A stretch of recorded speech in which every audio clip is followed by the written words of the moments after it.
Danielle, welcome to the show. How's everything with yourself? Great. Thank you so much for having me. So nice to speak with you.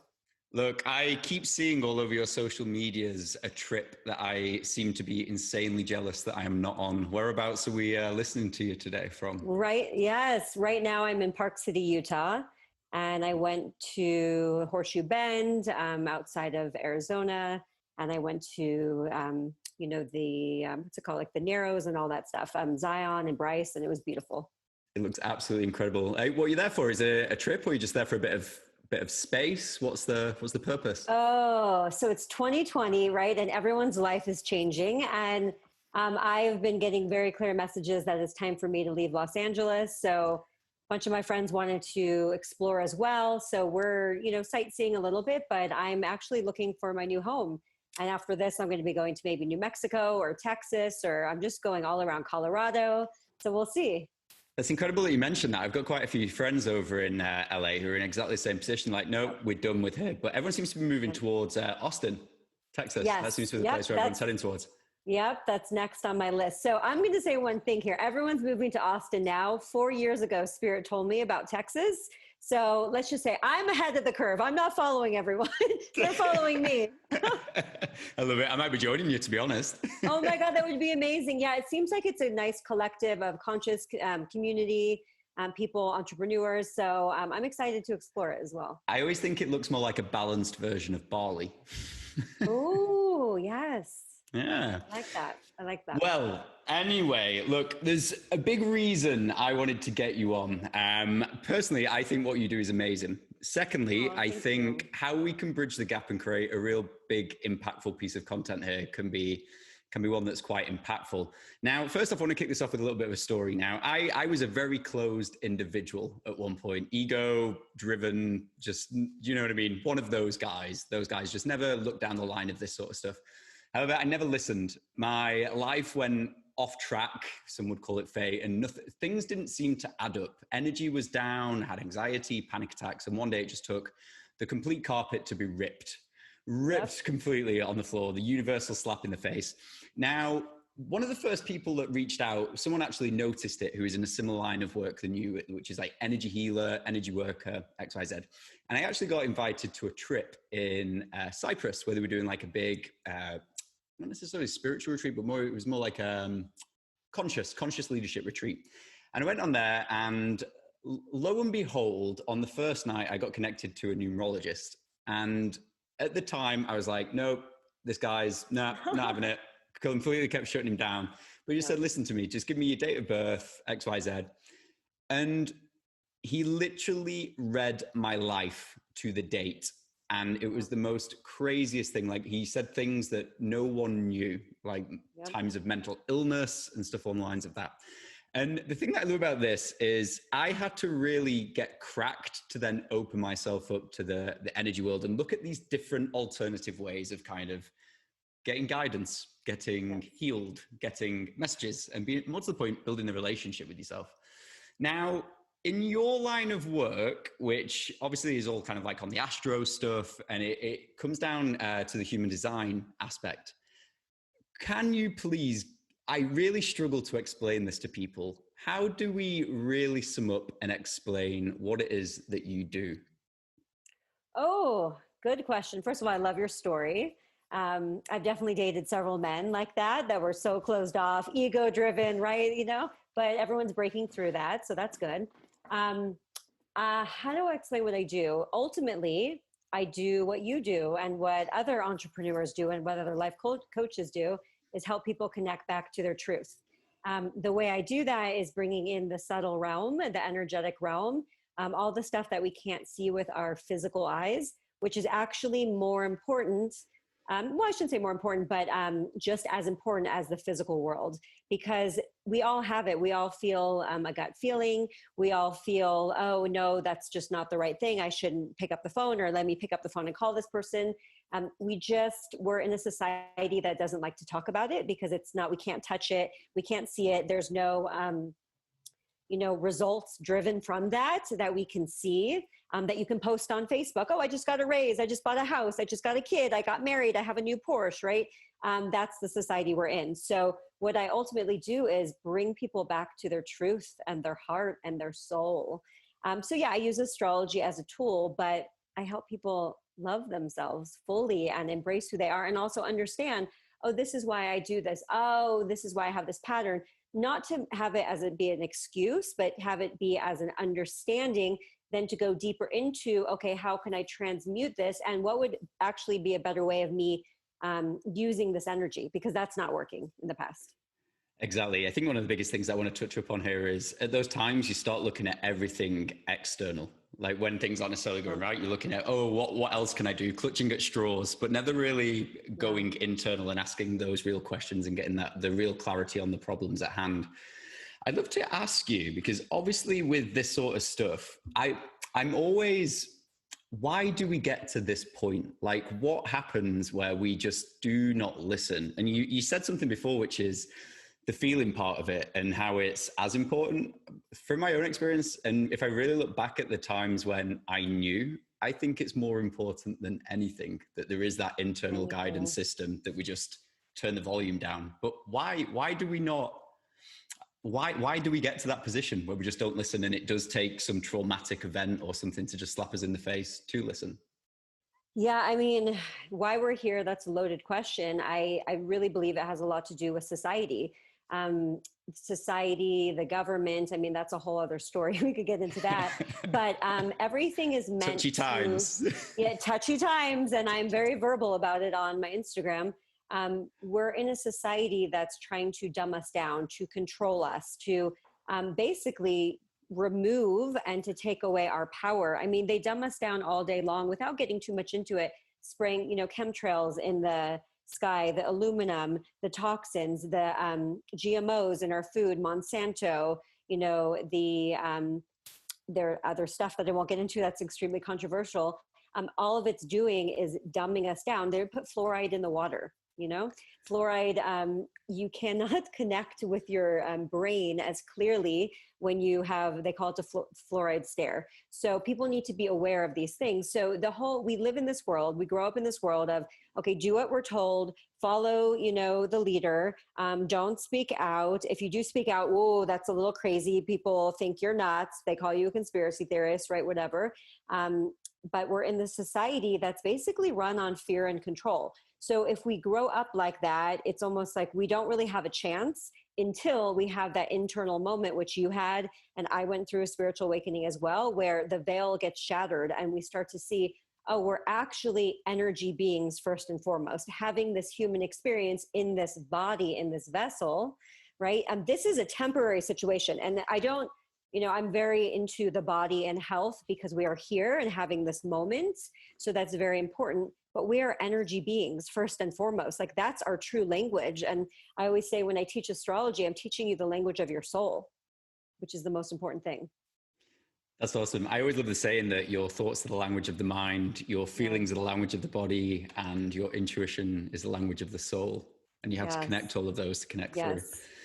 But what I love about this is now we're in an age where there's actual science to back it. So years ago, it was kind of one of those where people had saying, it's like, no, shut down. You couldn't really go and search and find this sort of stuff. But now with kind of like quantum physics and like the science that's gone into energy work, and it's now really starting to come out. Like there is actually solid backing to all of this stuff. Yeah. And I mean, science is great for the people that need to understand it. The truth is when you have the experiences and the knowing and the information that comes through of, if I'm talking to someone and something comes through or it comes through in the chart or I have moments in a meditation, you don't need the science. But I understand that other people need the science. But once you start living it and embodying it, there are things I know, and I couldn't write a research paper. I couldn't tell you the statistics, the bell curve. I could not tell you the information, but I know it to be true. And then it's going to come back. People do the research and then find out, oh, it is true. Yes, I know because it came through by spirit. So science is beautiful and it's great. Dr. Joe Dispenza, what he does, I don't know if you're familiar with him, but he talks all about what mystics have been talking about for eons. But he has the science behind it, which is amazing. And so, hospitals want to work with him. And that's beautiful. But the reality is when you have the inner knowing, you don't need the science, but it's great to have it as well. Exactly. And I think once you actually get to that point where you've had the experience, you're in a position when you can use it to your advantage. It becomes such a powerful tool. Like if you don't know the answer to something, or you're in a situation, it can just be a case of, do you know what, I'm just going to go and sit and either meditate on that, think about that. And you kind of do get to that position where you do get the answer. It just comes through you, like you rightly said. It comes through us when we silence the mind, drop into the heart, and connect, and we allow. And the monkey mind is like, I don't know what to do. I don't know what to do. Right. Going back and forth. I don't know the answer. Someone help me. And then we look externally for it, and we search and search and search and search. And then we basically give our power away. Yeah. But what I love. Silence. Yeah. What I love about what you're saying is we just had a guy on who was the author of Ready, Set, Growth Hack. And the guy's a genius, works in NASA, works for governments, XYZ, but is also very on this sort of field, on the conscious plane. I love that. And he dropped this amazing line. He was like, think about this. Before the pandemic, we were all praying. We were all trying to get the world to slow down so that we could focus. But now that the world has slowed down, we still can't focus. So the issue isn't the world. The issue's us. The issue's distraction. Exactly. Yeah. Exactly. So, I mean, with this sort of stuff, obviously I know this sort of stuff goes down deeper and it goes down in layers. And this is what I love it. I think the whole thing is kind of like an onion. You just keep peeling it back and peeling it back. Yes. Yes. But when it comes down to that, I'd love to speak to you on this topic. Like, why are we so distracted? Like, what is getting in the way? What is stopping us really doing the work on the things that we need to do the work on that will probably give us exactly what we want? I believe it has a lot to do with our fear. And a lot to do with giving away our power, honestly. So that fear, the root chakra, what are people going to think? I don't know what to do. I'm afraid to go out. Like, we want a blueprint. We want to kind of be told what to do.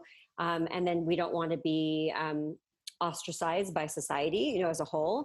And then I also think it's our power. We're so used to giving it away. We're so used to trying to keep up with the Joneses. We're so used to this that, again, we're not taught in the schools. We're set up and nothing against teachers, God bless teachers, but it's more the system. Schools were taught up to be sit in a row, pay attention, follow orders, don't think outside the box, do what you're told. This is the history, even if it's not true, but believe it because this is what we wrote in the book. So here it is, right? So we are just in this society, which a lot of people don't know there's something else. And I can resonate with that because before I turned 30 was my spiritual awakening. And I always felt that I was here for something more. And I knew that in my soul, but I did not know what it was at all. And I had no clue. And, I couldn't access it. So I understand when people don't know that there's something more. I get that because I lived it for 30 years of my life. Exactly the same story. I really want to touch up on that because I feel now's the time when people are starting to look at it. Now, when you were going through your process, and I can remember going through mine, everything was just there was just resistance. Everything was difficult. Energy was all over the show. I couldn't get clear. I didn't know what I wanted to do.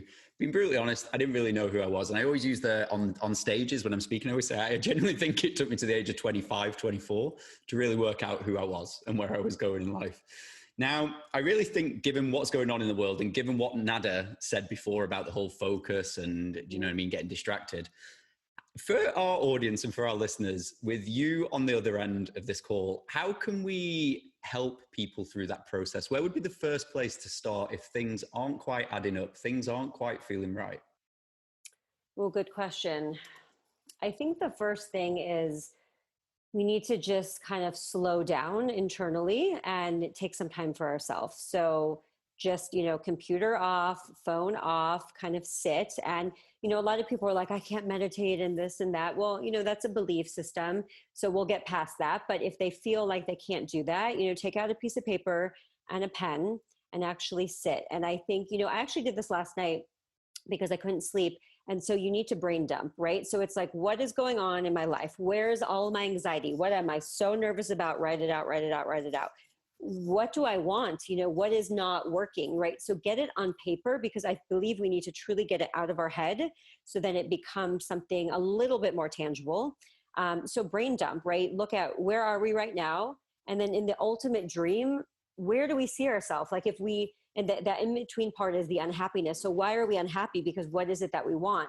And then we start looking at that. Okay, well, oh, I want to be a dancer. Well, have I even started taking dance classes? Okay, well, no, well, maybe I should start looking for dance classes, right? And it sounds very simple, but it actually is very simple, because it's just a matter of, okay, I'm here and I want to get here. So let's logically look at, what do I need to do to get in between? And now, with that in mind, I'm saying this for the people that are very linear. This journey is not linear, but this is a good place to start to get it out. So start with the linear, but then what you're going to do is you're going to drop in, and that's where miracles happen. And you run into someone and they introduce you to someone else, and you learn that you're actually co-creating with the universe. You are not doing it all yourself, but start in the beginning, right? Start the linear way, just to relax. I'm total proof of that. Like when I gave up the struggle at the age of 25, I was like, I know what I need to do. I need to let go of this business, which my identity is tied into. I need to let it and as soon as I made the decision, it was then when literally an hour after I made the decision, had the conversation with my family. And I was like, I'm doing this. Yeah. Within the space of an hour, someone messaged in, hey, we've got this in Cyprus. We'd love you to come along. It was imminently. It's like, yeah, I have chills. I have chills. Yeah. And that's because... And that's why I wanted people to start with the logical, just to brain dump, to get it out, because we need to create space.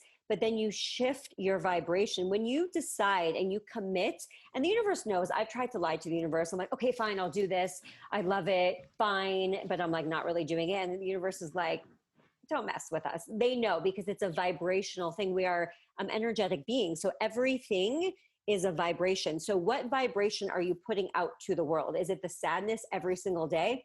It's okay if you feel sad, cry it out, work it out, but then move into a different vibration, because what is your output? What are you putting out there? So you totally shifted your vibration. You committed, you made the decision. And when there's no doubt and there's no waiver, that's when the universe changes. It's amazing, isn't it? It literally is like it's you, but it's been shown. This is what I absolutely love about this world now is, in the past, there was never anything to back it up, but now you can actually go and get a scan, and it can show you your energetic field. It can show you what you're putting out there, which is madness. Yes, absolutely. And that's why I encourage, keep bringing up Dr. Joe Dispenza, because he's a great place to start, because he does, at his events, which I went to once, they hook people up to the computer. Your brain is hooked up. They're monitoring your alpha, beta, delta waves, right? They're seeing what happens when you have a mystical experience, and people actually, and when you get into that mystical experience, that's when your body starts healing as well, because you're out of your way. And that's the biggest thing, is we have to learn, we have to get out of our way. So brain dump, get it out, and then move into your soul with the meditation and the space and the quietness. Also get out in nature. We're so disconnected from nature. We live in boxes with electricity, and I'm grateful for it, because otherwise we couldn't be having this conversation, or I wouldn't be running a business online. But we are so disconnected from our natural rhythm, which again leads us to astrology, is this natural rhythm that pulls us. It's this cosmic dance that we are, again, forgetting, and we think that we are just machines. But our ancestors had it right. They were way more evolved than we were in many ways, because they understood consciousness. And this is exactly where I want this conversation to go. Like with your sort of stuff, and obviously going into the astrology stuff, how would we use this? Like what specifically would it be giving people at this point in time? Oh my God, everything. How much time do you have here? Because we can all the time in the world. All the time in the world. So there's many layers of astrology. The first place most people start, is by pulling up their own birth chart. Okay. So you do that and you could go put it into a computer program, or on my website, I have one, and you pull up your chart, your birth date, your location, your time. And it's basically the imprint of your soul. So the minute you took you took your first breath here on Earth, this is where the stars and the planets and the constellations were aligned in the energetic format. So in a way, this gets imprinted into your soul. So understanding that, understanding that is a starting point to see, okay, this is what my soul signed up for. This was what I agreed on. This is where I can see, I have trouble in love. It's because, I have Saturn squaring my Venus advanced, right? But just giving you a background, once they understand the language, you could really work through this, and it helps you know your behavioral patterns, your gifts, what you came here for, your karma, your dharma. So there's so many layers. So that's one layer. Then there's something called the transits. And what the transits are, they're basically the planets in the sky and how they're always moving. Okay. And so those, if you study something called mundane astrology, you can see the cycles that we're in. For example, right before 2020, I was always focused on birth charts. Okay, that's my gift, that's my thing. And then right before 2020, I started looking at the astrology for this year because everyone was talking about it. So I'm like, let me go in and start looking at what's going on, which is called mundane astrology.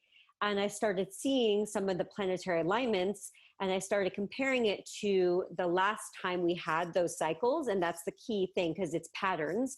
And when you start looking at, this is insane, because even coming from your place, the person who we had on who was advisory at NASA was saying the same thing. Like, oh yeah, I mean, like, listen, if you don't listen to me, listen to the guy from NASA. I don't care. Just start listening. It's great. So I started seeing the cycles, and that's what the planets do. You can predict things because you see the pattern, right? Obviously, we have free will, and it's our consciousness of the world, of what's going on, but we can see the pattern. So I started looking, and in November of, I'm like going blank, right before 2020, right before 2020, I started looking at the planets, and you can see that there's two planets, Saturn and Pluto, that were coming together. And the last time they were opposing each other was during 9/11. So I went on Instagram, and I didn't want to scare people, but I shared, I'm like, okay, we are in for a very big year. Something is going to happen. The world needs to get our attention, and we're going to get, basically slammed.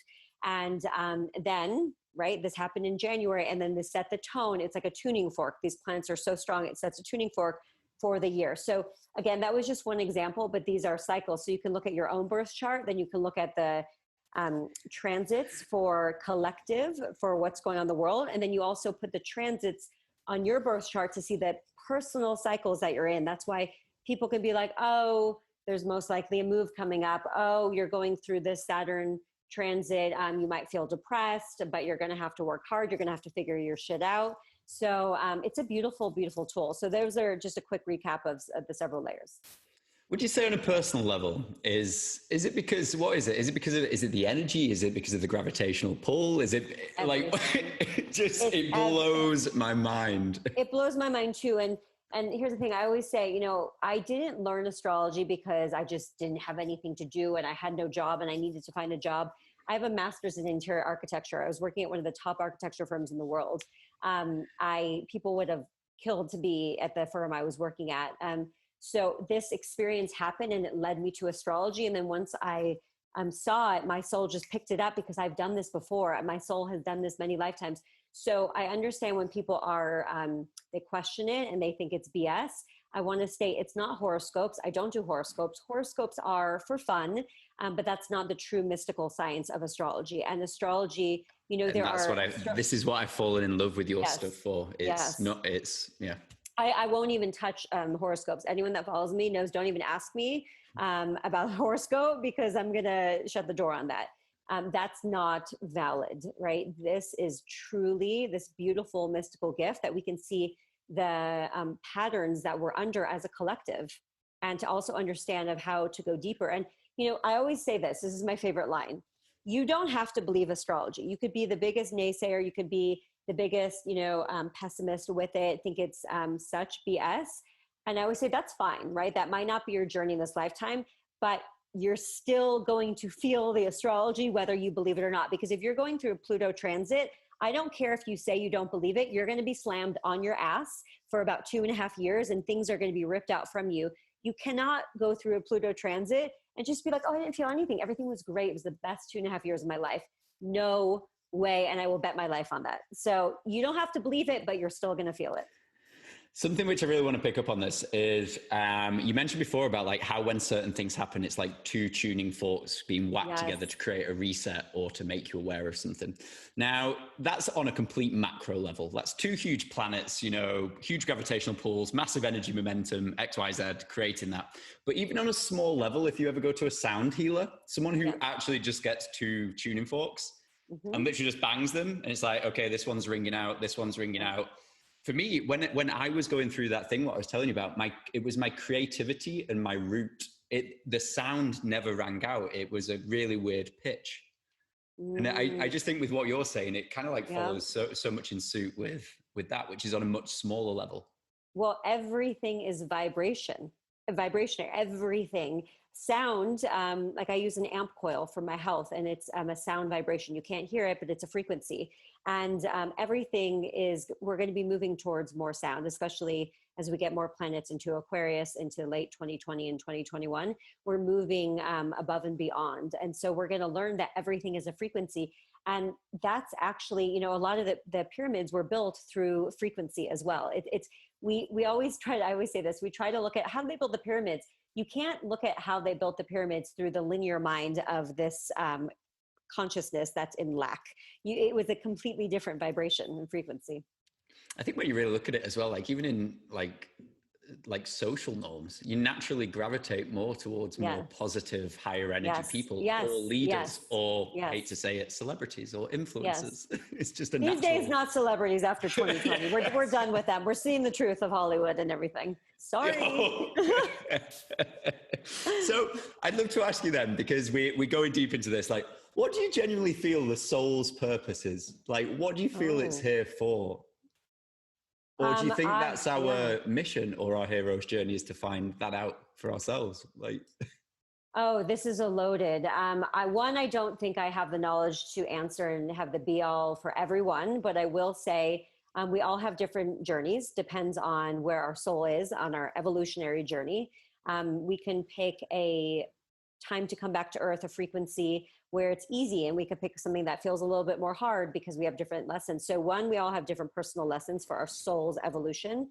But I also believe it's truly to have this experience. Like there's other places to come to. We don't have to come to earth. Earth has a very dense vibration. That's why it does feel hard here at times. And one of the biggest things to be in this human body is our emotional body. So actually feeling and going through. So feeling is what connects us to spirit as well, but also is an experience that we have to have on earth. So I would say it's almost as simple, you know, if I could sum up everyone, is to just simply have the experience and be in the moment and then find what is happiness. Or also, it's okay to be sad. It's okay to be happy because you're choosing that adventure, and that's the adventure you're having. And it's all just an experience. I mean, this is earth, and our life is going to be done in 2 seconds. I mean, when we're in spirit realm, we look back and it's going to feel like a blink of an eye. It's a momentary blip on the whole journey of our soul. This is what I love, because like when you think about it, it's like you'll be able to look back and be like, yeah, you should have took that action. You know, when you change your perspective of these things, we are tiny in comparison to this great.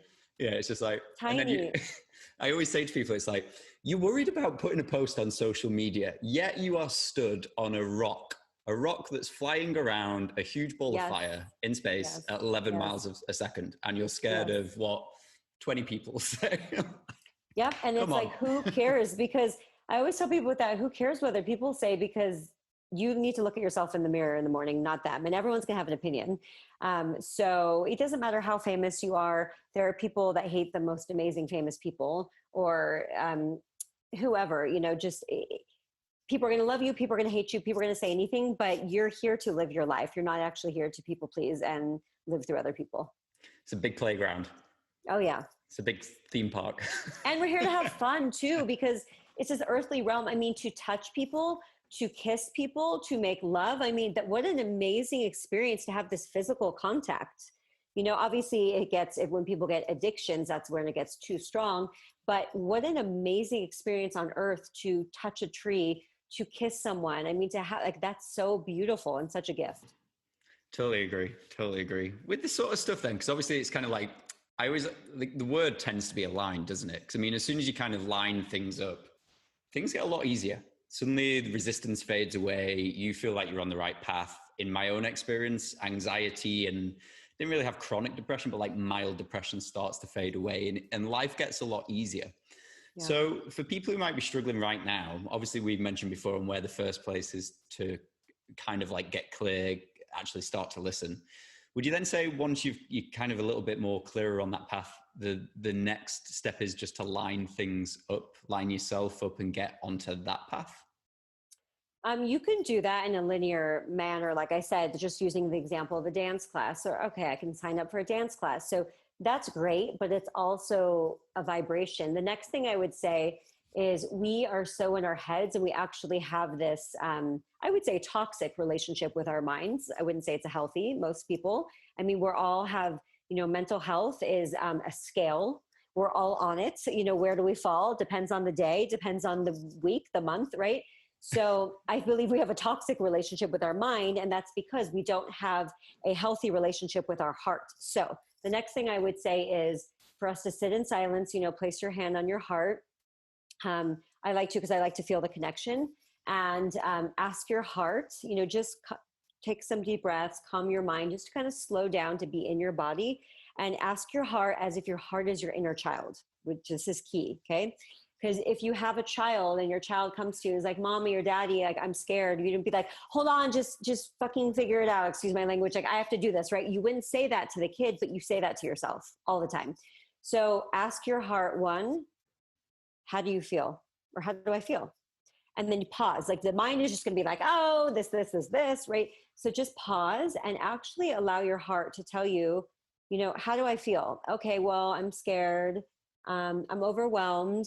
And the key here is to allow this to come up without zero judgment.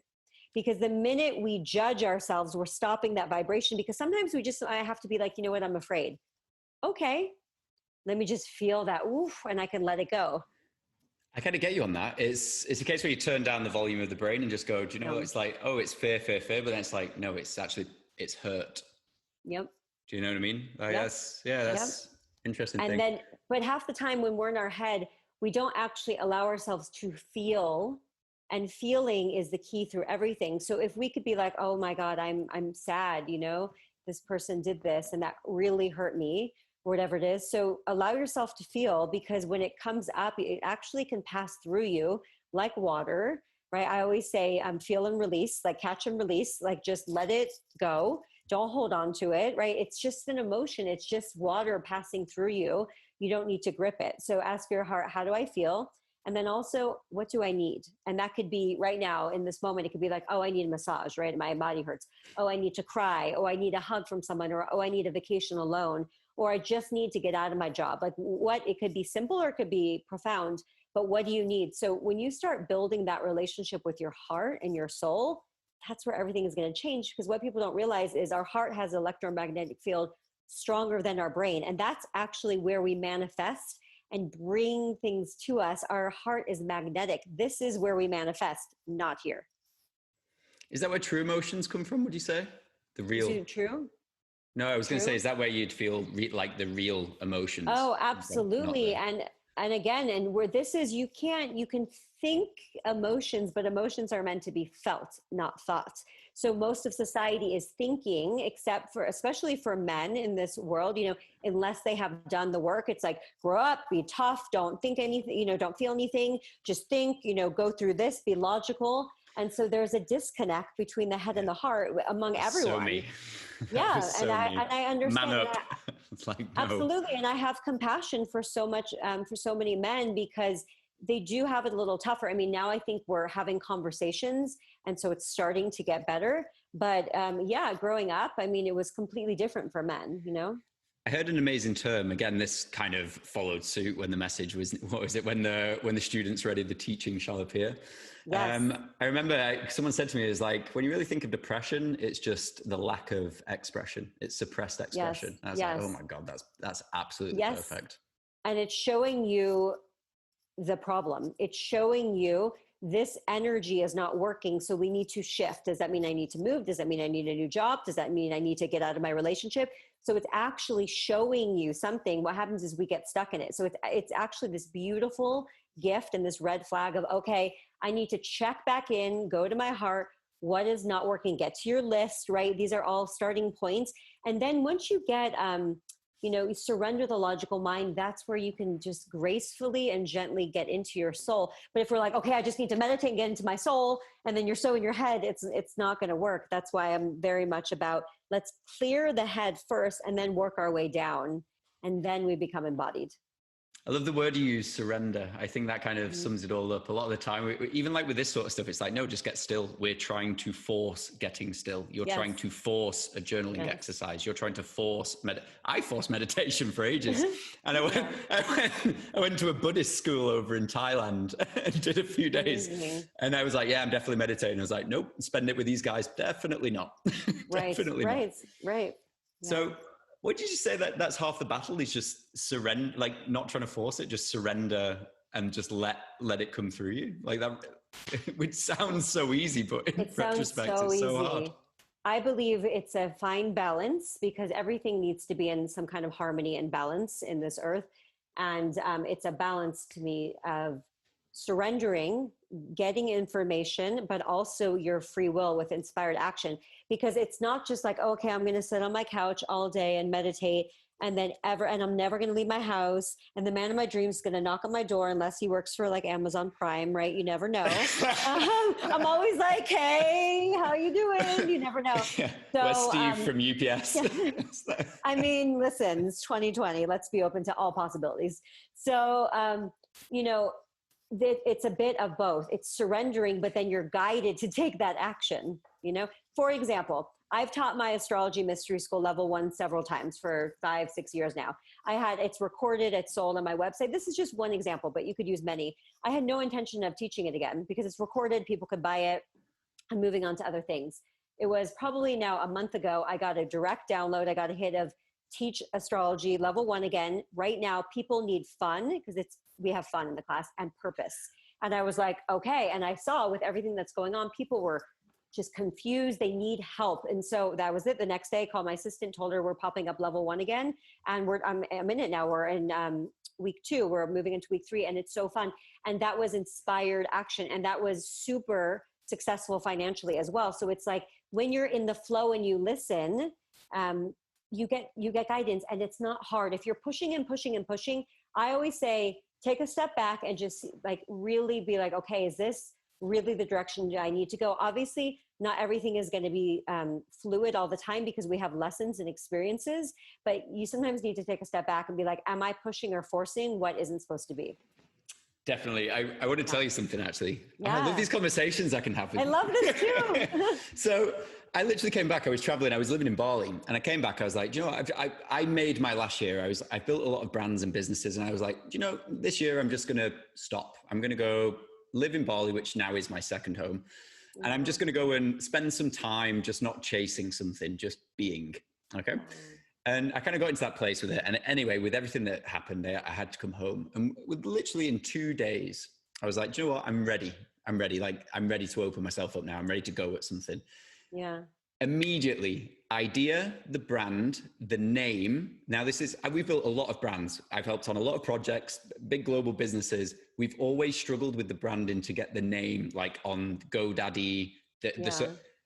None of it was taken. It was like, oh my God, that's amazing. Like tink, tink, tink. Yeah. And everything's just fallen into place like immediately. But that's what I love with what you're saying. It's like when you get yourself into a position, sometimes these things it's bang and it just hits you and it's like, shit, action, go. Yes. But I could have just sat there and drank my coffee and not acted. But the actual funny thing is because I took the action, the inspiration built momentum.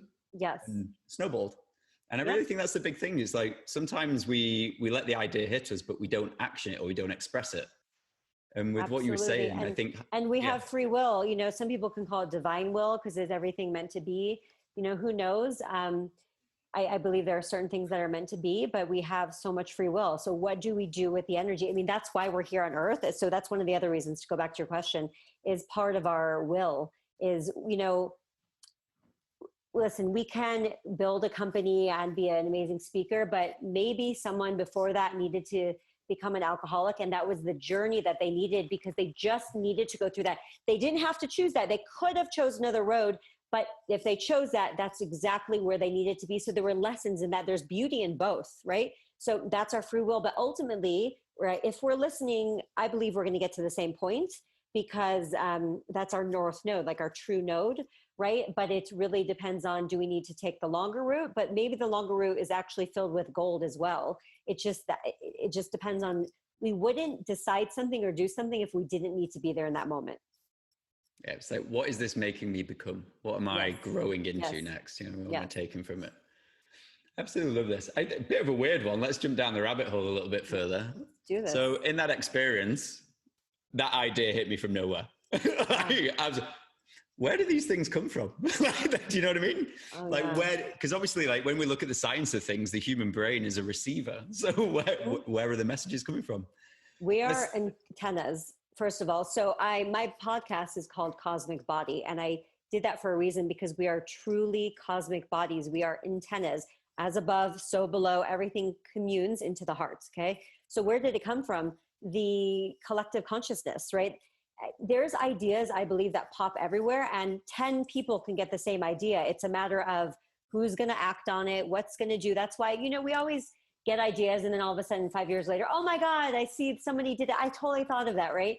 So it all comes through because we are connected in. It's actually one mind, God's mind, you know, by God, I don't mean a man in the sky, you know, like it really is, however you want to see this divine being, this divine energy, the source. We are one mind broken up and came to earth to experience through our own vessel and our own experience, but it's all connected. So we are all connected to each other, just as why I could read your thoughts, you could read mine. I link in, you know, if people are hanging around each other for a while, it's like, oh, you know, when that someone is sad, you know, when they're moody, you know, because we are all energetically entwined and connected. So it's like a big party of incest, really. That's what's happening. But I always love looking at it. I was sat, God, my stories always revolve around coffee. I was in Manchester where I was, and I was sat there and I had this thought. I brought it up on another podcast. And I was like, you know what? When I actually look at humans, we're the only creature on this planet which is disorientated in its environment. Like if you look at a dog comes onto this planet and it knows it needs to be a dog. An apple seed knows damn well it's going to grow into an apple tree. It doesn't like life force doesn't question itself. But in human nature, we question everything and we jump off our path. We don't know, and it's madness. Like really, when you think about things like that. Absolutely, and in that is also a gift as well, because then we get to have a different consciousness from that, and we get to make decisions, and we get to choose our own adventure. So, what a gift in that, as well as a mess as well. That's bang on. That's a really good way of looking at it. Mm-hmm. It is, though, isn't it? What a gift. How powerful is that word, decision and choice? Mm-hmm. Like the choice is yours. I mean, right now, I don't know exactly where I'm going next. I actually already have a plane ticket back to LA that I had to cancel. I have a plane ticket to Austin, and now I'm looking at going to New Mexico. So this is the point. My journey depends on where I'm going to go. I mean, I can choose New Mexico or I can choose Austin next, and I'm going to meet different people. Or Manchester, England. Manchester, England. I was actually going to go to England for Dr. Joe's other event, but then I found out you have to wear masks for 9 hours a day, so I canceled that because I'm not happy. Yeah. But because you can't do breath work and wear that. Yeah. So I was going to come to London. So that was like, we have all these possibilities. It just depends on, and I keep reminding myself because I'm like, oh my God, where am I going next? So it's, what do I want? I don't think I'm moving to New Mexico, but I actually want to go there and just to experience the land for a couple of days. So it becomes a choice. So, let me just choose to embrace that and then go to Austin, right? So, or I could just go straight to Austin. It's just, there's no right or wrong. And that's what I really want to get clear. It's what do you want? Because you're creating your life. You know, do I want to go to a resort and live it up? Do I want to go camping? I mean, there's no bad, wrong experience. It's like, what experience do I want? There's such a beautiful thing in what you're saying as well, because the thing that immediately connects in my brain is that you've got to go and experience it first before you know and before you can actually make the right choice. Yes. So like, when people are lost and you're not experimenting and trying new things, maybe the biggest piece of advice is to go and fucking try something new. Go and 100%. Dip your toe into a multitude of different things. That's why I have no plans of going back to LA until after the new year. I have 2 suitcases and I'm just going, and I have my computer, and I literally at this point don't exactly know where I'm going next. And that's the beauty and the fun and adventure. And then I'm going to see through that, I know I'm not moving to Park City. It's beautiful, but it's not my place. It's just an energetic thing. So great. I didn't know that until I was here. I always look at this like, I always knew I should have gone to Bali like 6 years ago when I started traveling the world, like full time, so to speak. And there was always something in me. It's like Bali, like whispering, Bali, yes. go. And you go. have those too. Yep. And I never went. I went everywhere else in the world. That's so funny. Until one day I was sat with an investor in the sea, and he was like, "Do you fancy going to Canggu for a night out? Couple of friends over there, blah blah blah." And I went. I never came back. I was like, "No, this is home." It was just it was immediate. Oh, I had some fun in Canggu. Let me tell you. Oh man. Oh, so good memories there. It's a brilliant place, right? Everything's, it's all the options are literally on the doorstep. It's incredible. But I'd love to speak to you about this because I noticed something in Bali. Now, there's a reason you stand out to me in this industry. And I think like the way you are is very few and far between. So yes, you do a lot of the inquisition work, X, Y, Z, but at the same time, I think there's a scale of you can get stuck in self-inquisition, such as yoga, breath work, constantly questioning, stuck in thought. And I see a lot of people here. But at the same time, you're pushing the needle, you're building things, you're building what I see as a bit of an impactful empire in the rising, helping people all over the world. I think that in your industry is quite a rare thing, like finding that level of balance, because like when I was living in Bali, I really did feel a lot of people got stuck, and it was kind of like they're always, I like the term, like if you always go in search, you're going to find. And I think the biggest issue in the self-development world is you're always thinking that there's a problem with you. So if you're always trying to find that problem, you're always looking at the past or looking at something, and it's not letting you move forwards. Do you see that? Do you feel that I would that love is a to bit speak of a... on that. So first of all, thank you so much for that, for saying that. And in all fairness, and I think people need to understand this, is I've been on this journey, this conscious journey for 12 years. So right now you're seeing me just stepping into the peak. I would say I've been successful for many years, but this is a turning point of a peak. I'm writing my book. There's things coming. I'm building my membership. Once we start going again and we can do workshops, I'm going to be doing more lectures and doing more stuff. So you're seeing me at a prime, right? You didn't see me. I'm 42 now. You didn't see me at 33. I still can't get over that. So you didn't see me at 33. And I'm bringing this to everyone's attention because I think it's really important because I was building my business. I was doing astrology, but it was slow. I went to Bali as well. I did all the things, and it really depends on what phase you're in life. My 30s, I can really say, part of me not being married is when I'm so dedicated to my purpose and my path and my journey and growing, and just like I grow constantly and I outgrow people a lot also, but my 30s were all focused on me and my transformation and my journey and my consciousness. And I didn't have time for a serious relationship. So that I think is important for people to know. Now, that being said, I do think that you can get very stuck in that. But that's also where, I know people see me and they might not think that I've been doing this for so long, but I've been doing this for a long time, and I've gone up and down. I've gone through the waves. I know now it's the thing with age, I believe, is it brings wisdom. If you're listening, of course, right? If you're not listening, it doesn't matter. You can be 85 and not conscious of anything. But I honestly feel like at 42, because I've had 12 years of a serious boot camp of getting kicked in the ass and having to evolve in ways that were just blowing my mind, you learn. And so now I know not to get stuck. It's okay, take breaks and do this, but if you just can't keep searching and searching and searching because it's already actually there. So it is that fine balance of learning and growing, because I'm always going to be learning and growing. I just found a new teacher and I was ready, and this teacher somehow it kind of found me, and she's really understanding the energetics of my body and moving into different levels of my consciousness. So the point is, it's that balance, right? I think people, yes, do get stuck because it also becomes escapism as well. So are you using this for escapism and spiritual bypassing, or are you, and to be honest, and I don't actually, I'm not involved in any spiritual community. I don't know. I kind of do my own thing. I meet people here and there. And I'm not saying there's anything wrong with a spiritual community, because we all need. For me, I just feel like I just kind of learn, get the material, and then move on and go. Sometimes I feel that people can get stuck. And again, please understand, I'm not saying this about every spiritual community, but it can be used as escapism and, spiritual bypassing and, oh, it's just spiritual to not be attached and to just sleep with everyone. Sure. Listen, no one says you need to be in a committed relationship. And if you want to sleep around, but let's not spiritual bypass and call it something that it's not. Yeah, I always love this. I noticed it was like, yeah, you've done plant medicine 86 times this year. I was like, maybe it's not the plant medicine, you know what I mean? Maybe there's something else that's going on here, Yeah. And, plant medicine, I have never done that, so I can't speak on my experience. The reason why I haven't done it is, one, I'm super sensitive.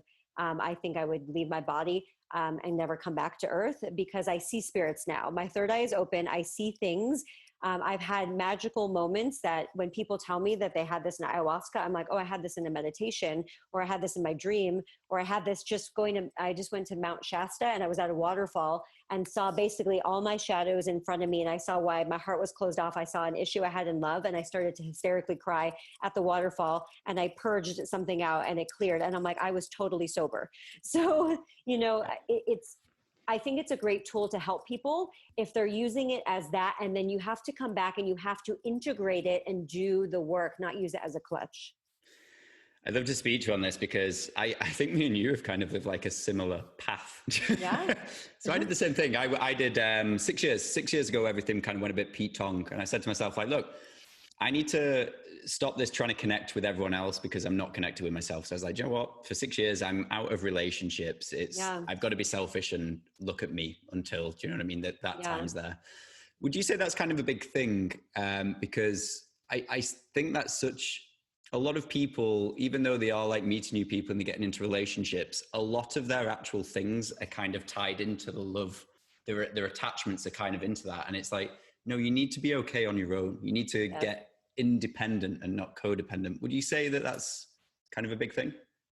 Oh, I mean, I have so much to say about that. We did come here to learn, and we do learn through the experiences. We learn through the relationships, the experiences, and they're beautiful teachers. The book I'm working on is all about the soulmates that I've met all around the world and how I've grown. And there's some more things weaved in there. So yes, they're beautiful and they can help us. But at the same time, I do think a lot of people settle. I think a lot of people use it as a crutch. And then we become wound mates, right? It's like wound mates. Wound mates. I've never heard that before. Yeah, your wounds basically trigger my wounds, but it actually feels safe in a weird, messed up way, right? And we have karma together, and I'm going to call you a twin flame just because it feels like a twin flame, and everyone thinks that they're with their twin flame, and they don't really understand the vibration of a twin flame. With relationships, I think they're beautiful, and we do learn, and I am very loyal as a Taurus. But that being said, I also understand that not every relationship is supposed to last forever. And that doesn't make it any less beautiful as well.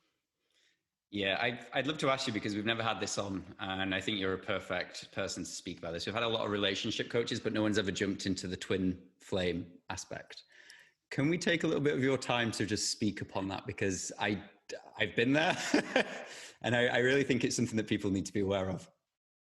Yes, it is a slippery slope. And a slope yes, full of thorns and fire and glass. Only wearing Speedos. It's only, yes.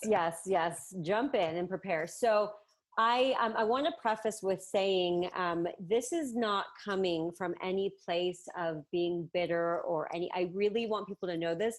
This is from my experience, because I actually do believe I have a twin and I've met him. Are we together? No. And that's the key, is that we probably might not ever be together in this lifetime. Maybe when we're older, 60s, 70s, because that's usually when twins come together. So the point of me saying this is it became very popular. Everyone thinks they're with their twin flame, and usually they're with people that it's a karmic relationship and it's toxic, and people excuse toxicity and call it a twin flame. Oh, he's just, triggering me, or he's just an asshole, and he's a runner, or she's a runner, but he's my twin, she's my twin, and it's okay. And we're just learning, okay, well, so there's a difference between being an asshole and being a twin flame. There's a difference between being a jerk and uninvolved and not conscious and wounded and a soulmate. Okay. You can be all of that together or not. We have many soulmates. All it is, you could be my soulmate and it's not sexual. Do you know what I'm saying? Your mom, your dad, it could be your soulmates. It's not a romantic thing. It could be my boss. I don't have a boss, but if I had a boss, it could be that. Those are soulmates, are people that you meet on your journey that come together, that trigger you and activate you to move to a higher level of consciousness. Sometimes it's romantic, and when that happens, that's beautiful and fun. And then sometimes those are the hardest relationships you have. So we have different levels. Now, twin flame is really, it's just this one soul. The divine masculine, feminine splits off. It really has nothing to do with us being male or female in this lifetime, but it is the divine masculine, feminine splits. And it basically comes from the same consciousness. To be with a twin flame, it's a vibrational thing. You need to really work through your shadows, your density, all your triggers. That's why when people think they're with their twin flames, it's okay. And I just want to say this, it's okay to be in love and get married if that's what you want, and be so happy and it not be your twin flame. Like, it's okay. It doesn't mean your relationship is not as cool as someone else's. Twin flame relationships are not a bit of the old ego kicking in there. Exactly. like it's okay. You can be so in love and it not be your twin flame. Twin flame is really for, I believe more is coming in because our consciousness is growing, but it is a journey to get there. And we don't really end up with our twin flames usually till later in life, because we have to go through so much of our own density. And it could only happen when we're vibrationally matched, right? And that's a magnet that pulls people together. So there is someone that I 100% with my whole entire heart and know and feel is a twin. He's totally unconscious. Honestly, he's probably doing coke off hookers in Vegas right now. Like, that's where he's at in life. Do you know what I'm saying? And that's not where I'm at in life. So you just got to bless them and let them be on their journey, without judgment. Be like, okay, you do you. But that's not my journey, right? So maybe this person will wake up and maybe they won't, but it's okay. Like, I know that there's someone else, many other people for me, because we could be with many people. I absolutely love what we're speaking about here. I think I've got two things which I can really jump in on that one. I think firstly, there's a real important thing about what you said there about you understanding individual people's level of consciousness. Like, for example, like the way that you speak to people, you might be a bit more aware than someone else, but notice if someone is a little bit more asleep or not really aware of these things. You might say something to them and it'll come across as an attack. Yeah. Whereas if you were to speak to someone who's a little bit more open, they'll be like, oh, that means a lot that you've said that. Yes. So I really think when you're on your journey to, be aware of yourself, but also be very, even more aware of where other people are on the journey, because you can really you can get yourself into a few messes. You can really break good connections. And also in relationships, that's a conscious decision. Like, I am making conscious decisions that I don't want anyone in my life, romantically, that's not at my level or higher to teach me, or just at least on that journey. And I can see the growth happening, because that's just, I'm choosing an equal partner. I'm choosing someone at my frequency. And if that means I wait, and I'm just sharing that because I believe a lot of people settle, and you're not going to find perfection in anything, but it's like, if you're conscious and aware, you can't be pulling the relationship for everyone.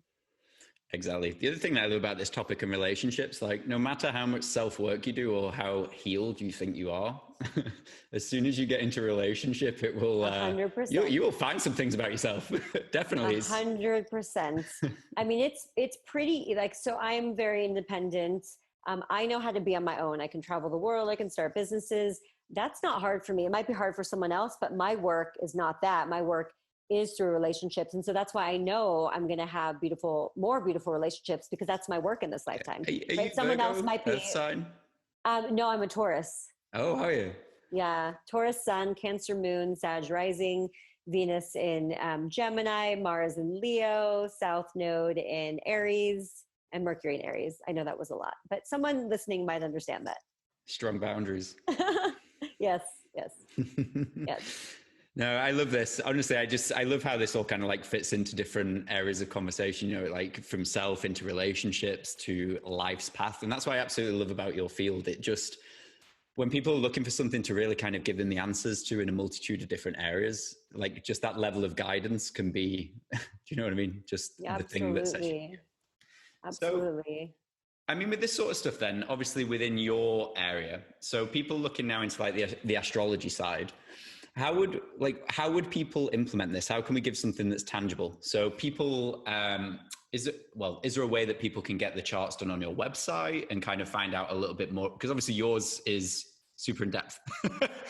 So can people get these reports and guides, and can they be assisted to help them move forwards or help them with decisions and choice? Sure. So they can go to my website, DaniellePaige.com, Paige, and you can pull up my your birth chart. You would have to know how to read it. There's also a free site called astro.com. That is more complex, but if they maneuver the site, they can learn. There's different parts on there where you can click on things and they give you an idea. Any computer generated report is never going to be true astrology. Just know that. But it's a good starting point, but don't take it like, oh my God, this says I'm X, Y, and Z and I can't be anything else. There's a lot of limitations when it's computer generated, right? But that's a good start. I teach my classes. I have small mini things called Astro Hacks online where I show people mini ways to read the birth chart. Yeah.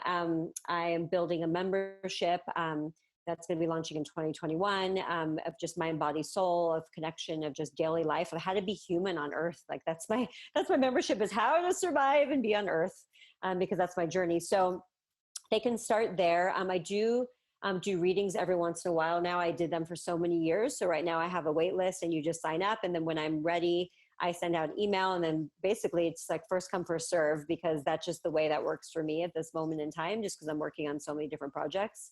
But yeah, I do read charts still. It's a beautiful thing. Their mind will be blown, and it's very eye-opening. Well, I mean, I put myself on the chopping block thinking about 5 minutes. I was like, holy shit, she sees everything. I do see a lot, but so do you, so does everyone. I just feel like I work at it maybe a little bit more than other people. That's all. Like, this is my life, but we all see everything. It's just a matter of what do we want to see. I'd love to segue in on this, because I just love putting myself on the chopping block in these conversations, like rip me to bits. So obviously we did this. Now I'd love to because obviously if people can go on your website and do your things, if you were to get mine up now and I was like, look, I need to go, I want to start moving to the next level, or I've got things to start working on, how would you help me?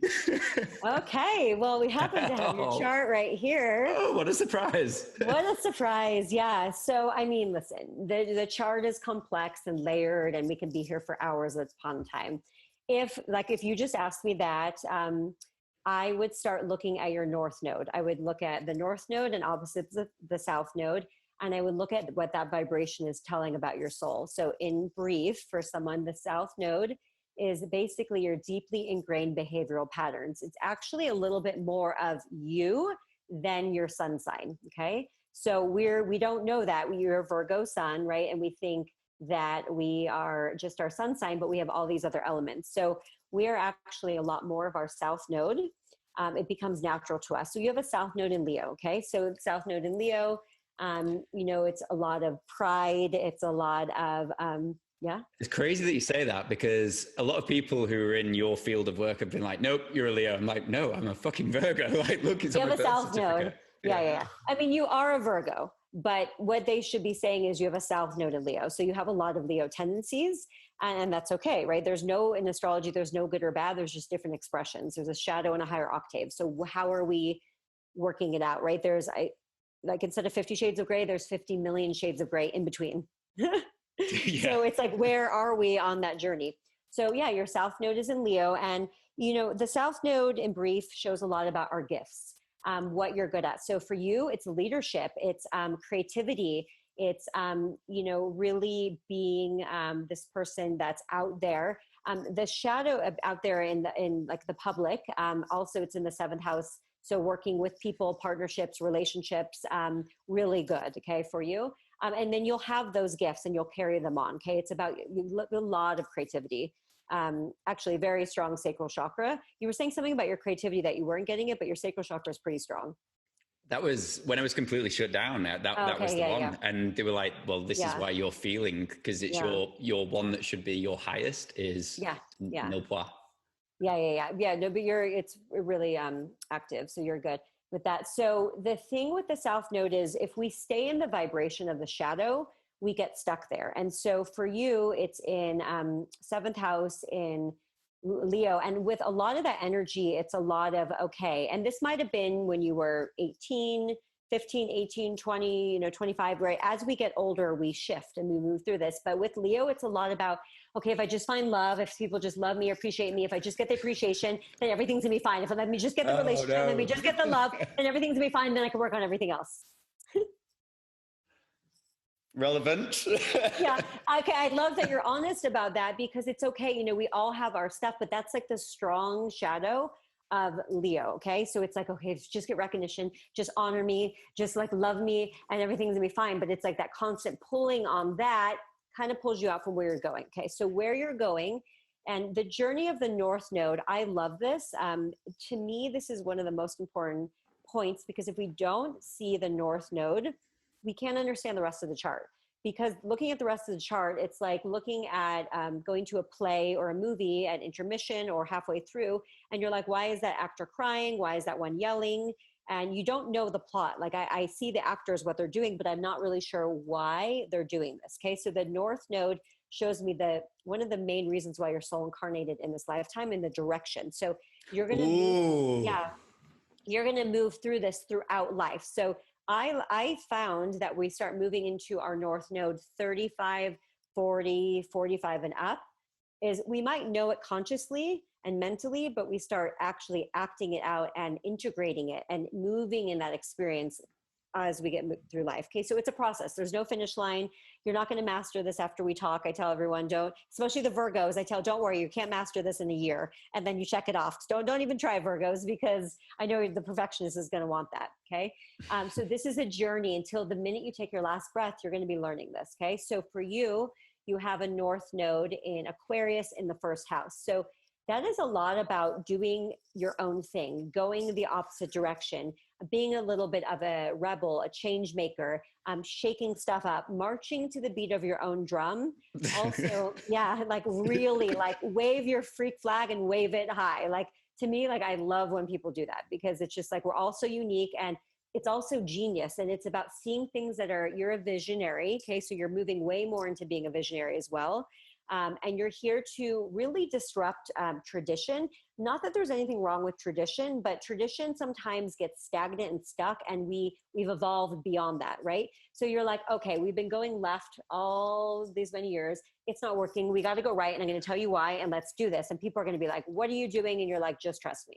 So this kind of falls in line. So the business that I founded, the Nourish Group, pretty much is on this. It's like humanity at current isn't working. The school system isn't working. And it's like trying to change. Like the biggest thing for me is, no matter what project I work on, I cannot get rid of this one. I always end up drawn back to it. It's like, And and this is just a synchronicity for you. The name Nourish keeps coming up for me, because I'm creating a course on like home and energetics, and Nourish, because I have a Cancer moon. It's all about like nurturing, keeps coming up. So when you said that, it's a mirror to you. It's a synchronicity. Like you're in the space, because like we're just mirroring the same thing back. So this is beautiful.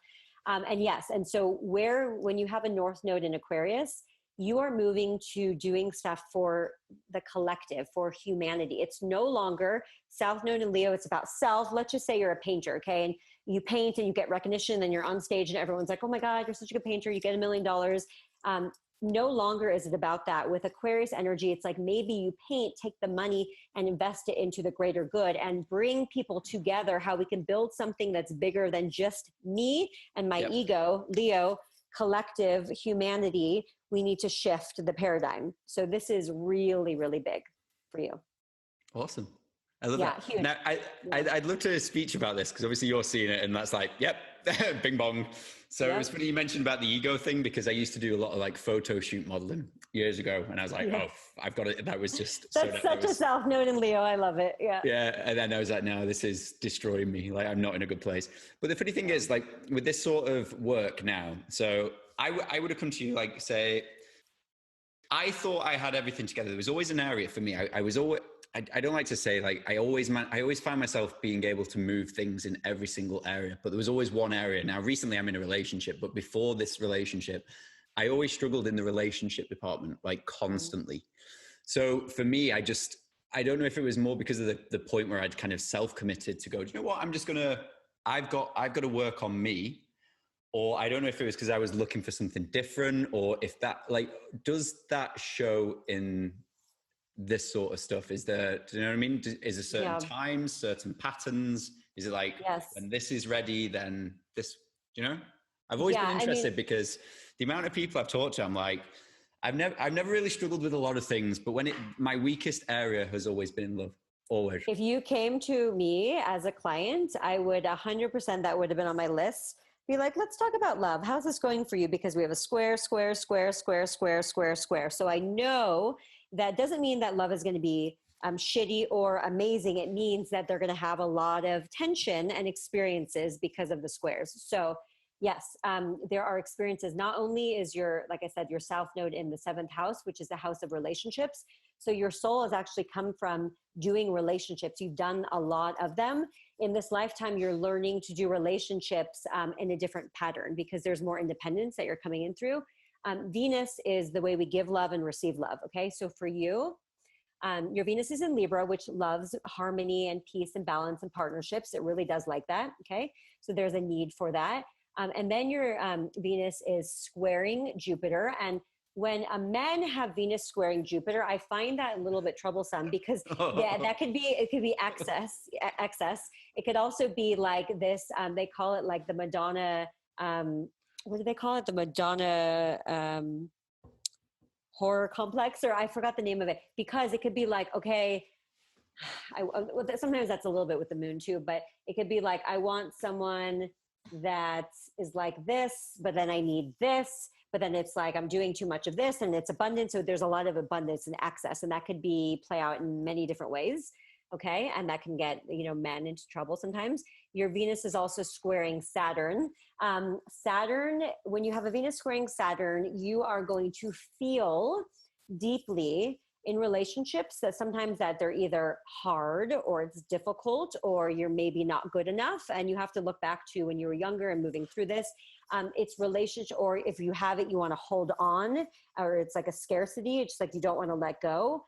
So Saturn is a teacher and it's teaching you to mature that Venus. So in that there's a harshness to Saturn. Okay. So I know when someone has Venus squaring Saturn, not the easiest, happy-go-lucky all the time in relationship, right? There's going to be some lessons because there's some internal of, am I good enough? Is this, right? And also some stuff with money too that could come up.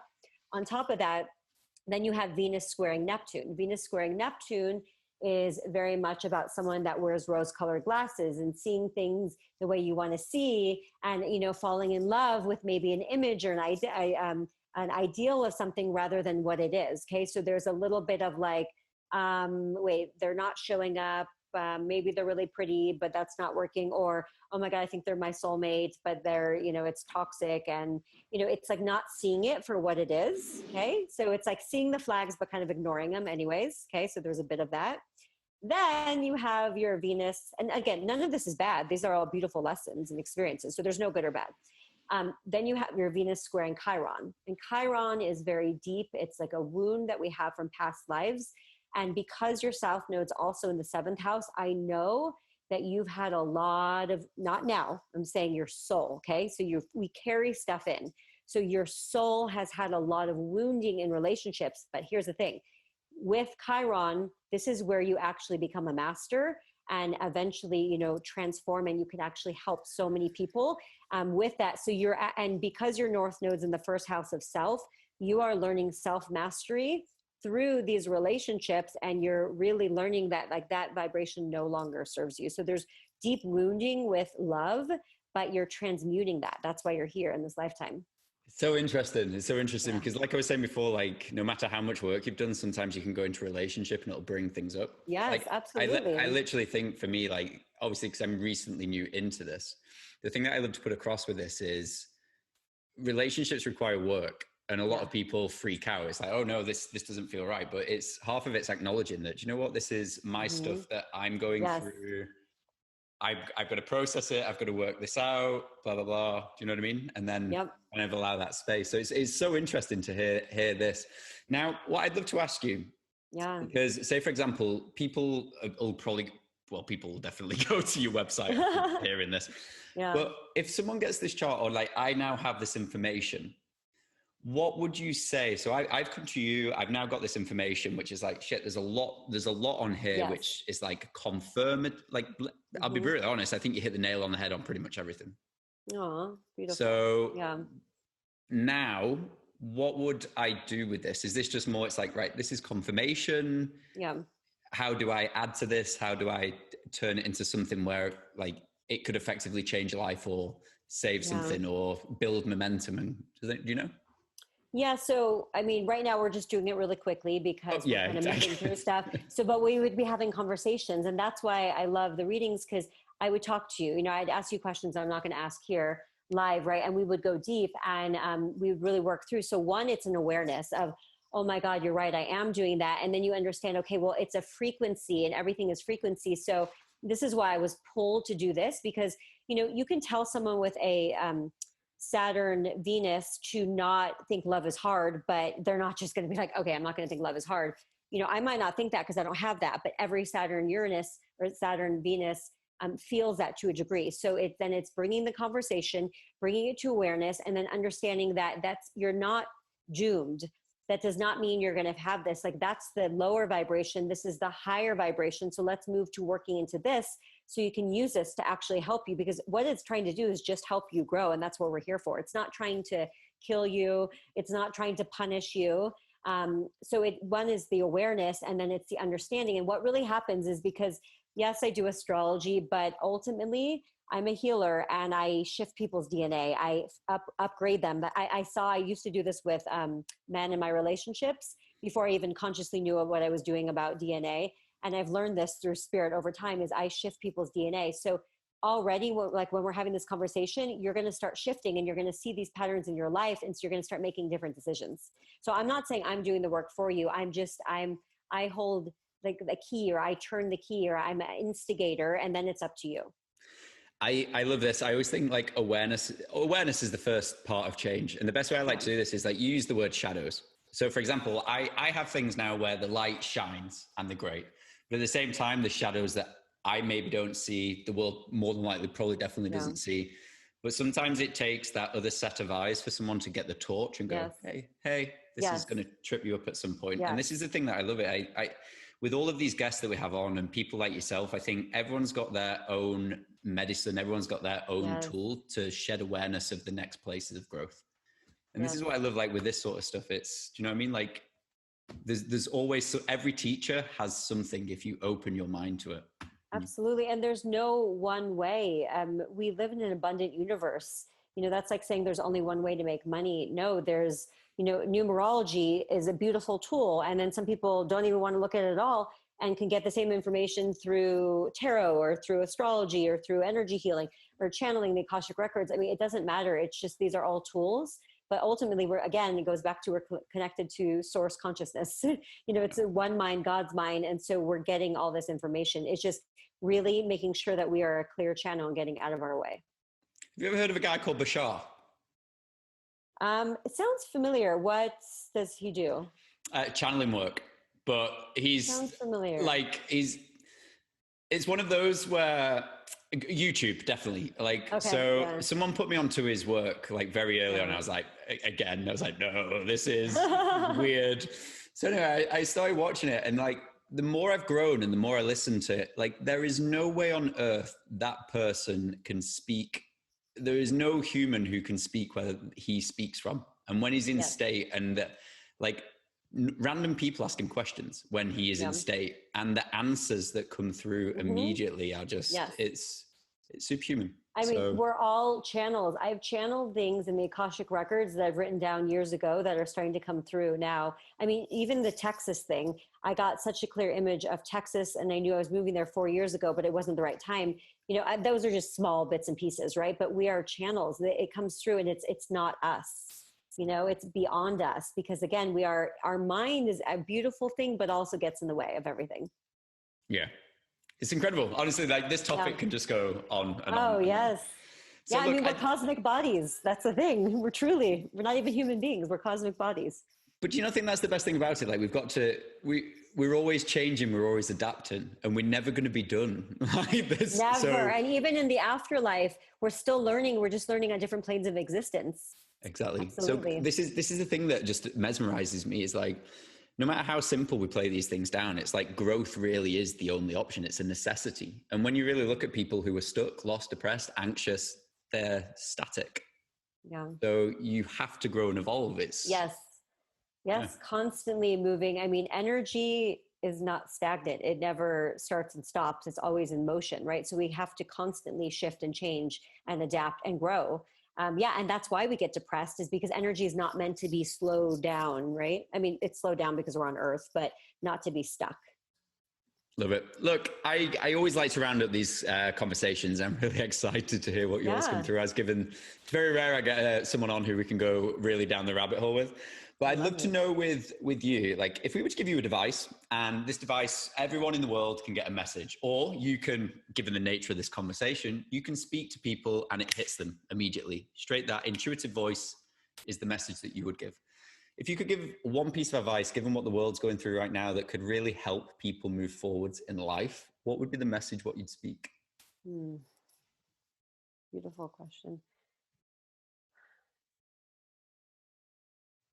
I mean, it really always comes down to this, is you need to trust yourself and also love yourself, because I see so many people with lack of self-love, and they're searching and doing all these things outside, and you'll never find it. And you're eventually going to come back and realize it was there. It's always inside. But also trust yourself, because we are given the steps and the guidance. We might not know the 10-year plan, but I might know my next step, and then my next step is going to lead me to the next step. So it would be to trust the information that's coming through, because so often people get it, they're like, oh, I got that, but I didn't trust it, I didn't listen to it. And how much of a different world would we live in if we actually trusted the truth? Like, even if it's making, medical decisions that go against what society told us is right, trust the information that's coming through, because we don't need to follow society, because society is really built on people that are wounded and in fear. Just to touch up on that point, the biggest correlation, like we interview a lot of successful people, I get to speak to a lot of big names, and there's one correlative thing: listen to your gut. Every single person says, listen to your intuition. Yeah. No matter what field they're in, it's always the biggest thing. And I totally agree with what you said. Because if you don't listen to that, what do you have? Because ultimately that's denying yourself, and that's canceling yourself, right? We live in this cancel culture, right? You're canceling yourself if you don't listen to your soul. And if you don't listen to your soul, what do you have? I don't care if you have 55 Lamborghinis, Bugattis, or whatever they're called. I don't even know, in the garage driveway, all your Chanel purses, whatever. Like, I don't care. If you don't listen to your soul, you have nothing. Nothing. Exactly. Nothing. None of it matters otherwise. I always say it's bank rich, but life poor. Yeah.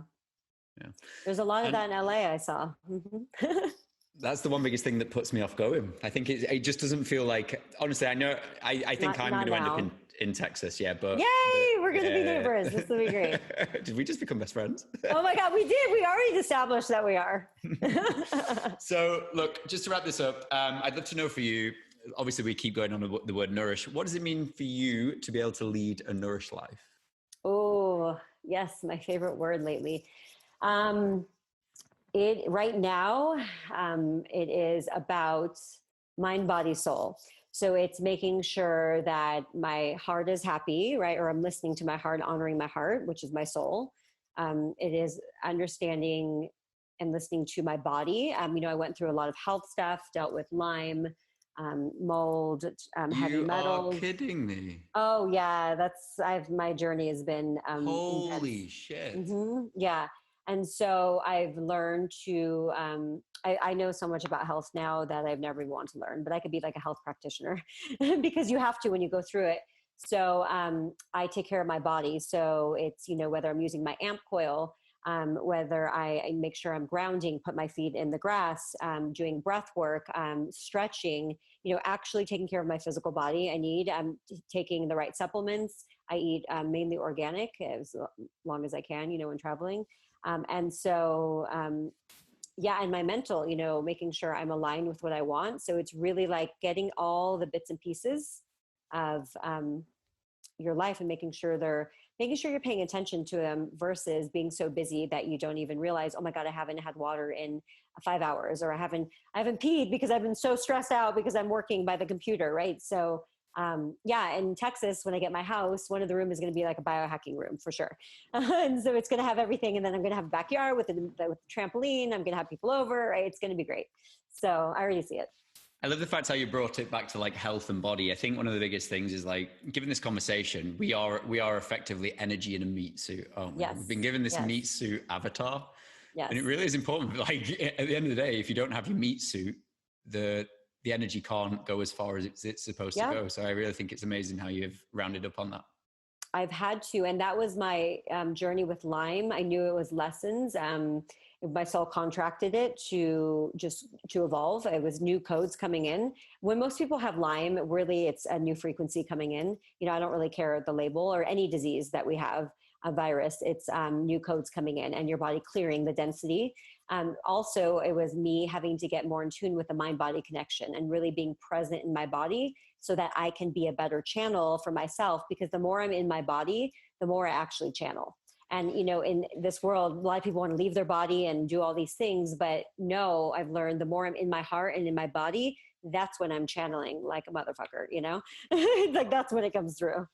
On this topic, I kind of love how this has kind of gone. I think one of the biggest things I found, I studied a lot of like functional medicine back in the day when we had the coaching business. And one of the biggest things I like correlated to disease was like people's emotional states, people's mental states. And I always love this saying, it's something that will always stick with me. It's like the human state of dis-ease is usually what leads to disease. 100%. Absolutely. Emotions have so much to do with it. I like to tell people the reality is when I got Lyme and got sick, I was at the peak. Met someone, I was falling in love. I was traveling. I was like, life was like the best for me. And I got Lyme. So it doesn't mean it's like, okay, that in that one moment I was sad. This could be years of density of my childhood, which I know. As well as we have to look at the facts of everyone could get bit by a tick. I don't even believe it's just a tick anymore for Lyme. We don't even know, but let's just use that example. If you get bit by a tick, not everyone is going to actually get sick with Lyme because it depends on your microbiome. My body couldn't handle it. My microbiome was a disaster. You already have loaded with heavy metals. Should have been eating for years before this, that I didn't know. And my body it was a tipping point. So it really depends. So I think it's a factor of the heavy metals, the toxins that we're eating, what we're getting sprayed with, and also our emotional state as well, even when we were younger or now. A lot of women that get breast cancer, and I saw this when I was younger. I put this together and I told my parents in junior high, and they still remind me of it. There's a lot of, one, it's some of our genes, but I'm not convinced we're stuck by our genes. So there's patterns that we take in from family if we don't change them. But it's also a lot of women have guilt of doing too much, and that comes, and what comes, where is that in your heart and all around your chest? And that a lot of women get breast cancer. And I saw that in junior high. And again, I put that together and I see that. So yes, it's the emotional, but it's also my gut, I've learned, was a disaster. So it was just a matter of time before something happened. It was a tipping point, you know. It was like there was a fire inside there. And so unless you put the fire out, it's going to burn everything down. So it was a multitude of things. It was a contract that I signed up for to upgrade. I had new codes coming through my body. I had to work with a medical intuitive to help me move those through, and that really helped me a lot. So it's so many layers, sickness. If you could, as the person who stands here today, could put yourself back into the picture of when you were at the mess, so to speak. Oh, God. And you could go over, you could grab the hands, look yourself in the eye and go, look, here's one piece of life advice to that person who's struggling or in a state of dis-ease at that point. What would you say? Well, it's funny because even when I was in bed for about a year, and there was times I was crawling to the bathroom because I couldn't walk. And, you know, my speech was slurred because it messes with your neurological. It's the gut brain axis and the vagus nerve. I was literally I couldn't talk, right? So even in my lowest moments, I remember with my best friend talking with her, and I was like, I did not come to earth to be like this. I know. And so I had this fight in me and I'm a tiger, you know, I'm this little petite 5'1", feisty little tiger, but I have this flame in me. So I'm going to tell you what I told myself. You did not come to earth to be sick and suffer. This is an experience you are going through. I didn't share that I had Lyme when I had it because Spirit told me very strongly, do not share this because then you will become that and you can't heal from it, because people get too attached to their labels of it. So I knew in that moment, this is not who you are. This is an experience you're going through. You did not come to earth to be in sickness and misery and sadness. You have to move through this. I think you're amazing. Look, I need to respect your time, but look, I love the fact that we're connected. For something within me tells me this isn't going to be one of the first connections that we have. Texas. Exactly. I'll be your next door neighbor. But look, where can our audience, obviously I keep mentioning your website. I know you've got a lot of value all over the internet. As I was stalking you, I found a lot of awesome stuff on there. So pretty much where can people find you? Where do you hang around online? Where can people find your podcast and get in touch, really? Yeah, they can. I post most of my stuff on Instagram. So it's I am Danielle Paige, again, Paige. And from there, the link in the bio, you can get to my podcast, Cosmic Body Podcast, and you can get to all my resources and my website as well. That's where I hang out usually. Amazing. Look, complete acknowledgements. I absolutely love the work that you're doing. I really hope this empowers more people go and look into different approaches of maybe finding the answers. I know from my own experience, when I was very closed, the answers came. The correct teachers came in forms I would never usually open my eyes to. And it was the people who I opened up to, which changed my life, and no other therapy or whatnot would have done the same. So look, I think you're incredible. Thank you for coming on the show. Thank you. Same.